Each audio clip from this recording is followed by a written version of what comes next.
notre camarade David Cordonnier, président du mouvement des jeunes socialistes. Alors, si je monte à la tribune maintenant, évidemment, ce n'est pas nécessairement pour commenter la réforme statutaire que nous venons de voter, même si les jeunes socialistes ont beaucoup à dire et qu'ils ont dit beaucoup sur le sujet. J'en dirais juste un tout petit mot, c'est que tout le monde doit avoir sa place au sein de notre parti. Je pense que c'est malgré tout le signal que souhaitait donner cette réforme, mais elle attire l'attention sur le fait que nous voulons être représentatifs du plus grand nombre et nous devons être représentatifs du plus grand nombre. Il faut que nous soyons sur les listes, dans nos élus, femmes, personnes issues de la diversité du pays, jeunes, etc. Mais je pense que ce matin, l'heure est plutôt au rassemblement derrière nos objectifs, les objectifs que poursuivent tous les socialistes. Alors en Belgique, en tant que socialistes, nous avons une chance inouïe que peu de pays connaissent, c'est celle d'être à la tête de tous les exécutifs de notre pays. Elio, Rudy au pluriel, vous avez la tâche de mener des embarcations parfois complexes à diriger. Pourtant, vous avez apaisé le paysage politique, mais la mission n'est jamais facile, malgré la crise, malgré les tensions communautaires, malgré les yakas, malgré les faucons, etc. La mission est complexe. On a confié à Elio la tâche de faire rentrer le mot « social » dans les cénacles européens, malgré une commission à droite, au service d'un libéralisme débridé et d'un conservatisme moral. Il a obtenu la garantie jeunesse que nous allons mettre en place en Belgique, qui va donner à chaque jeune la possibilité de pouvoir trouver un emploi, une formation ou un stage dans les 4 mois après sa scolarité ou après son inscription au chômage. Le gouvernement a gelé les prix de l'électricité, diminué les prix des médicaments, renforcé les bonus à l'emploi, entamé le transfert de la fiscalité du travail vers le capital. Il n'y a pas eu de diminution de salaire, pas de suppression de l'index, pas de suppression de postes dans la fonction publique, pas de diminution du montant des pensions.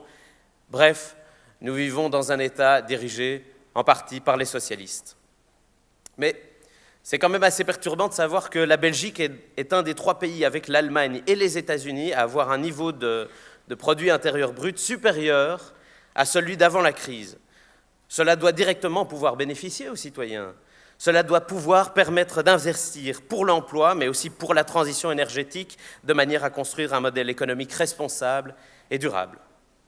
En tant que président des jeunes socialistes, je peux vous dire que nos jeunes ne boudent pas leur plaisir d'être socialistes. Nous y trouvons une grande fierté. Mais il ne faut pas non plus que nous donnions de mauvais signaux envers notre jeunesse. Je prendrai un exemple. Récemment, par une louable loyauté à l'accord de gouvernement, la loi permet aux communes de mettre en place des sanctions administratives pour les mineurs à partir de 14 ans. Il est important de rappeler que notre logique sociale est démocratique. Si on veut des devoirs dans une société, il faut donner les droits y afférents. Comment estimer qu'un jeune peut être soumis à la loi des adultes en ce qui concerne les sanctions sans avoir les mêmes droits ni la même place dans la société à cet âge que les adultes? Alors, les jeunes socialistes demandent clairement que nous soyons cohérents et que nous refusions la baisse de la limite d'âge au niveau communal. Je m'en voudrais de ne pas parler de ce que connaît la jeunesse aujourd'hui. Je pense que c'est aussi en partie pour ça qu'on m'a invité à prendre la parole. Nous les jeunes, nous sommes la génération de la crise et nous ressentons cela. Alors, c'est indéniablement ce qui marquera notre mémoire collective. Alors plus tard, on se souviendra peut-être de la victoire des Diables Rouges à la Coupe du Monde, mais on se souviendra surtout que la jeunesse est cette génération de la crise. Passer par la case chômage n'est plus une exception, c'est une fatalité. On le sait, on le répète, une fatalité qui ne touche pas que les moins qualifiés, une fatalité qui touche également les diplômés, qui même avec un doctorat pleure pour un stage qui sera probablement non rémunéré. Alors, quelles sont les propositions qui sont sur la table? Les libéraux nous disent austérité, ordre moral, compétition, travail forcé. J'entends le MR, l'OpenVLD, le CDH qui ont laissé entendre des voix pour obliger les chômeurs à donner de leur temps de recherche d'emploi pour du bénévolat, disent-ils. Alors, j'aimerais qu'on soit clair à un moment ou un autre. Ce bénévolat-là, ce bénévolat qu'ils veulent, c'est du travail forcé et nous n'en voulons pas. Au Moyen-Âge, on appelait ça devenir un serf, taillable et corvéable à merci, pour les historiens qui sont là dans la salle. Ils doivent savoir ce que ça veut dire. Et si notre jeunesse est vraiment victime de la crise aujourd'hui, elle ne peut pas être sacrifiée sur cet autel de la productivité. Au final, le MR et le CDH ne deviennent-ils pas nostalgiques de cette époque où les riches avaient tous les pouvoirs sur les pauvres? Ils finiront par l'avoir, leur Moyen-Âge européen. Alors, et l'Europe, cette Europe, nous y avons gagné une bataille, c'est celle de la garantie jeune, mais la guerre est encore longue, ne nous leurrons pas, notre objectif doit rester celui de l'emploi stable, décent, pas des stages sous-payés, pas une énième formation pour un jeune qui est déjà bardé de diplômes. Et par ailleurs, je pense que le Parti socialiste le dira et le répétera en Europe, mais nous devons dire à Mme Merkel, nous devons dire à M. De Croo, à mesdames et messieurs ces Thatchers wannabe, que tout partout en Belgique et en Europe, les flexi-jobs, on n'en veut pas. Alors, il n'y a pas de travail, on dira. Oui, je sais, ça fait partie de la génération de la crise. Généralement, on se dit « Ah, j'ai trouvé un super plan boulot, un CDD de 6 mois, un super PTP, un APE ou un Rosetta qui sera fini dans 1 an et demi. » C'est ça l'illusion du travail pour le moment. Et c'est là, camarades, que la gauche doit prendre tout son sens et que les jeunes doivent se tourner vers l'histoire pour construire l'avenir. Nous nous battons depuis un demi-siècle maintenant, de génération en génération, pour une société plus juste, plus équitable, plus solidaire. Et il faut continuer. C'est dans ce sens qu'est notre engagement socialiste. Nous devons revenir aux sources de la gauche, celle de la redistribution des richesses, celle de la redistribution des ressources et de la répartition équitable des revenus du travail. Alors, au risque de prononcer ce que d'aucuns considèrent comme un gros mot, vous pensez réellement que la lutte des classes est un concept dépassé? Regardez la réalité aujourd'hui de notre monde dualisé. Vous croyez vraiment que dans la classe moyenne, on est confortable, on est bien assis et qu'on n'a pas de soucis à se faire pour l'avenir? Non, nous appartenons tous à cette classe laborieuse, celle qui subit le courant donné par cette petite classe dirigeante, ce 1% qui maîtrise tout. C'est pas normal que lorsque notre productivité augmente de 40%, en quelques décennies à peine, et pourtant les salaires restent les mêmes. Ce n'est pas normal que le travail soit taxé en moyenne à près de 50%, alors que les revenus du capital ne frôlent que très rarement les 25%. Ce n'est pas normal que seuls 20% des Belges détiennent plus de 60% du patrimoine. Ce n'est pas normal qu'aux États-Unis, entre 1977 et 2007, 1% de la population se soit approprié 60% de l'ensemble de la croissance. 2007, c'était le début de la crise. Il y a eu un autre pic aux États-Unis où le patrimoine des 1% était aussi haut, c'était en 1928. Alors, nous allons nous retrousser nos manches, c'est évident, camarades, et nous revendiquons de nouveaux droits, comme nous l'avons fait pour le salaire minimum, comme nous l'avons fait pour l'impôt progressif, comme nous l'avons fait pour l'âge légal de la retraite et comme nous l'avons fait pour la sécurité sociale. N'oubliez pas que le pouvoir démocratique est dans les parlements. Aujourd'hui, on craint plus un éternuement de Madame Lagarde qu'un débat au Parlement. Alors, récupérons ce pouvoir, contrôlons les institutions financières pour leur rappeler que la démocratie n'est pas détenue par la finance. Notre combat, c'est celui de la gauche.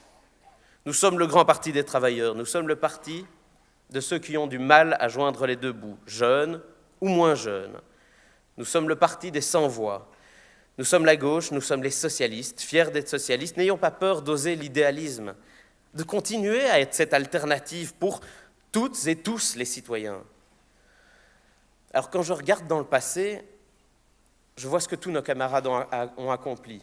Et il y en a qui sont ici dans la salle et j'en suis fier. Mais quand je regarde vers l'avenir, je me demande ce que nos futurs camarades retiendront de notre génération. Quels seront les combats qu'on aura menés, qu'on aura gagnés? Nous devons porter ces grands combats sociaux et les gagner. Paul, tu l'as dit, travailler moins pour vivre mieux, c'est notre combat de toujours. Faisons en sorte de le gagner. Dans les années 30, l'économiste John Keynes prévoyait que dans le futur, on devrait travailler plus que 15 heures par semaine. On n'y est pas encore. On va y arriver. Plus récemment, l'OCDE publiait une étude qui montre que ce sont les pays développés où les heures de travail sont les moins importantes, que la productivité horaire est la plus efficace. Alors réduire le temps de travail permettra également de créer de l'emploi, ainsi qu'une nouvelle forme de solidarité. Nous devons combattre pour la réduction collective du temps de travail. Il faut aussi rendre l'impôt progressif, réellement progressif. Et là aussi, on peut se tourner vers l'histoire, vers le passé, où des premières mesures de Roosevelt pour combattre la crise en 1929 étaient d'instaurer un impôt de 80% sur la fortune. Où en sommes-nous aujourd'hui? Ce n'est pas parce que le coût du travail est trop important qu'il faut automatiquement baisser les impôts. Il faut revoir leur progressivité pour mieux refléter les gains de productivité auxquels contribuent toutes et tous les travailleurs et qui ne peuvent être confisqués par une poignée de nantis. Nous ne pouvons pas être éternellement le paradis fiscal de M. Tapie, M. Depardieu, M. Arnaud, etc. Alors, à un niveau supérieur, évidemment, il faudra une Europe forte, une Europe avec un impôt minimum des sociétés, un salaire minimum pour les travailleurs, pour que cesse le dumping social et fiscal. Et nous devons soutenir nos camarades allemands qui militent pour avoir un salaire minimum en Allemagne, et ça changera, je pense, la face de l'Europe. Il faut que cette solidarité se fasse entre États également et qu'on accepte que la Banque centrale puisse prêter directement de l'argent pour racheter la dette des États. Nous ne sommes pas encore en campagne, c'est évident. C'est le message qu'il faut porter. On ne m'a pas dit de dire ça. Hein. Je crois qu'on ne l'est pas encore en campagne. Et je pense que c'est une évidence. Parce que nous n'allons pas céder à tous ces discours enflammés. Et comme tu l'as dit, Laurette, j'ai entendu, il y a encore du boulot, et tu as dit que tu y travaillais. Je sais que Rudy y travaille aussi, Rudy y travaille aussi, Elio y travaille aussi.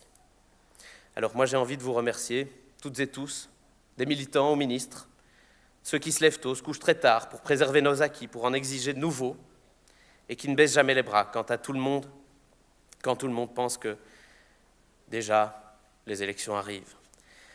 Alors, c'est aussi pour ça que nous sommes là, nous, les jeunes socialistes, pour continuer ensemble ce combat de la gauche. Parce que nous combattons ceux qui voient les chômeurs comme des fainéants bons à rien, parce que nous combattons ceux qui pensent que la liberté ne va pas nécessairement de pair avec l'égalité, parce que nous combattons ceux qui se servent du bien public pour faire avancer leur carrière, parce que nous combattons ceux qui passent leur temps à donner des leçons sans être capables d'amener le changement, parce que nous combattons ces politiciens qui sont au service des entreprises et non au service du bien public, parce que nous combattons ces politiciens qui sont au service des lobbies financiers et économiques, parce que nous combattons ceux qui préfèrent se soucier des grandes entreprises privées que du service public. Alors, si nous gagnons en mai, camarades, ce n'est pas parce que nous combattons, mais parce que nous avons un projet, parce que nous sommes unis. Et au-delà des petites mesures, je plaide pour un programme socialiste fort, résolu, avec des ambitions hautes, pour montrer notre intransigeance quant à la défense de toutes ceux et toutes celles qui souffrent dans ce monde. Nous sommes le parti de la solidarité et en mai 2014, la question qui sera posée à toutes et tous les Belges, c'est avec ou sans solidarité. Je vous remercie.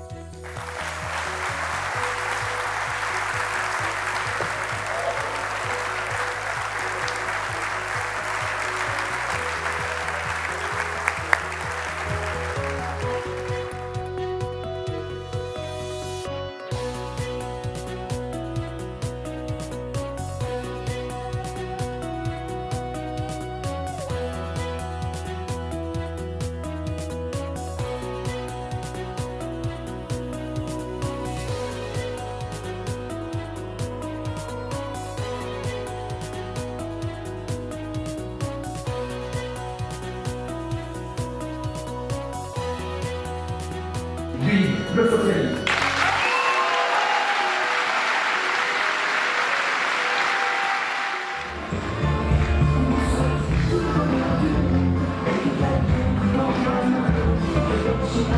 Thank you.